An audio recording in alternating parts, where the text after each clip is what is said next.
చాలా మంది ఇళ్ళల్లా కుక్కలను పెంచుకునుడు చూసినాం. అవిటిని బుజ్జగించి, లాలిచ్చి, తినిపిచ్చుడు చూసినాం. ఆఖరికి అవిటికి తానాలు చేపిచ్చి, పక్కలలో వండబెట్టుకొని సంటి పోర్లను చూసుకున్నట్టు చూసుకునేటోళ్ళని కూడా చూసినాం గానీ, గీళ్ళు చూడుర్రి అందరు నోరు తెరిచే ముచ్చట్నే ఇది. ఎందరో డాగ్ లవర్స్ ని చూసినాం గానీ గిసొంటి డాగ్ లవర్స్ అయితే నెవర్ బిఫోర్ ఎవర్ ఆఫ్టర్. కుక్క మీద వీళ్ళు పెంచుకున్న ప్రేమ చూస్తే నేనే కాదు మీరు కూడా గదే మాట అంటారు. ఇగో మెట్పల్లి సుభాష్ నగర్ నుండే వినోద్ లావణ్య అనే ఓ జంట ఇంట్లో ముద్దుకు సిజ్జు కుక్కను తెచ్చుకొని పెంచుకుంటురు. అది తెచ్చిన ఏడాదికే 4 బుజ్జి పిల్లలు పెట్టిందట. వాళ్ళ బుడ్డ పొరలకు పురుడు చేసి తొట్టెల్లేసి నామకరణం చేస్తారు కదా, ఇవి మాత్రం సంటి పిల్లలు కావా, మేం మాత్రం చేయలేమా అని గీ ఆదర్శ జంట ముందుకొచ్చి గీ కార్యానికి శ్రీకారం చుట్టిర్రు. ఆకిట్ల సాప వర్షి ఆడకట్టుల అక్కలందరినీ పిలిచి ఓ తొట్టెల కూడా తెచ్చిర్రు. దానికి బుగ్గలు బంతిపూలు కట్టి లోపట మెత్తటి పరుపేసి సంటి పిల్లలు కదా బర్వాతలు ఉంచితే ఏ సర్ది జ్వరం అంటుకుంటాయో అని అవిటి కూడా బట్టలు కుట్టి పేరంటం చాలు చేసిర్రు. బస్తోలంతా రాగానే మొదలు ఒగలుకొగలు బొట్టు గంధం పెట్టుకుర్రు. అటెనక ఉయ్యాల ఉయ్యాలో ఉయ్యాలో ఉయ్యాల ఉయ్యాలో అనుకుంటా తొట్టెల్లేసి పాటలు పాడిర్రు. తల్లి కుక్కను చూడుర్రి ఎంత ముద్దు ఊపుతుందో తొట్టెలను. ఎంత విచిత్రం ఉంది కదా పేరంటము. కుక్కలంటే పాయరం ఉండు చూసినాం గాని గీతీర్ల పాయరం పెంచుకునుడు గీళ్ళని చూస్తున్నాం పొర్రి. ఆ బుజ్జి పిల్లలు జల్ది పెద్ద కావాలని కోరుకుంటున్నాం అనుకుంటా కామెంట్లు చేసుకుంటా మురుస్తుర్రు ఈ వీడియో చూసిన వాళ్ళంతా.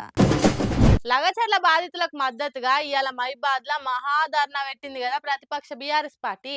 మొన్న పర్మిషన్ కు అప్లై చేస్తే లా అండ్ ఆర్డర్ సమస్య అని చెప్పి సర్కార్ పర్మిషన్ ఇవ్వలేదు.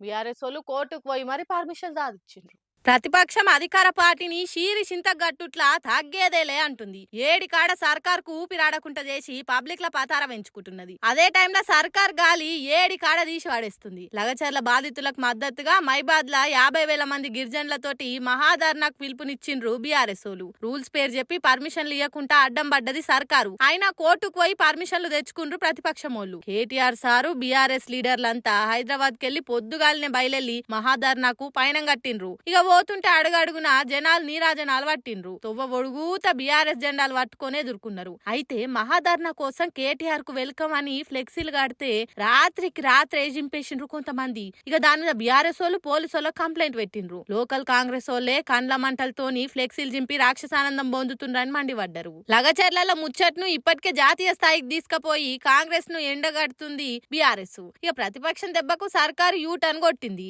అబ్బే మేం ఫార్మా కంపెనీ పెడతలేము, ఇండస్ట్రియల్ కారిడార్ పెడుతున్నామని సీఎం రేవంత్ సారు మాట మార్చిండంటే అదంతా బీఆర్ఎస్ ఎఫెక్టే అని అనుకుంటుర్రు అంతా. ఇంకో దిక్కు లగచర్ల బాధితులను ఢిల్లీకి తీసుకుపోయి జాతీయ మానవ హక్కుల కమిషన్ కు ఫిర్యాదు ఇప్పించిండ్రు. అట్లనే రాష్ట్రపతికి కూడా ఫిర్యాదు అయినరు. అటు జాతీయ ఎస్టీ కమిషన్ కూడా ఎంక్వైరీకి వచ్చేటట్టు చేసిండ్రు. కార్ పార్టీ లీగల్ సెల్ గిరిజనుల బిడ్డలకు మేమున్నామన్న ధైర్యం ఇచ్చింది. ఇట్లా ఎవ్వరు బాధితులైన వాళ్ళకు అండగుండుట్లా జనతా గ్యారేజ్ సినిమాల ఎన్టీఆర్ అన్న లెక్కనే ఎంబడెపోయి భరోసానిస్తుండ్రు హరీష్ సారు కేటీఆర్ సార్లు. అందుకే ఇట్లా నిత్యం పబ్లిక్లు ఉంటారు కాబట్టి కాంగ్రెస్ అంటే కార్ పార్టీకే పబ్లిక్ల పతార బాగా పెరిగిందని సర్వే సంస్థలు కూడా రిపోర్ట్లు బయట పెడుతుండ్రు.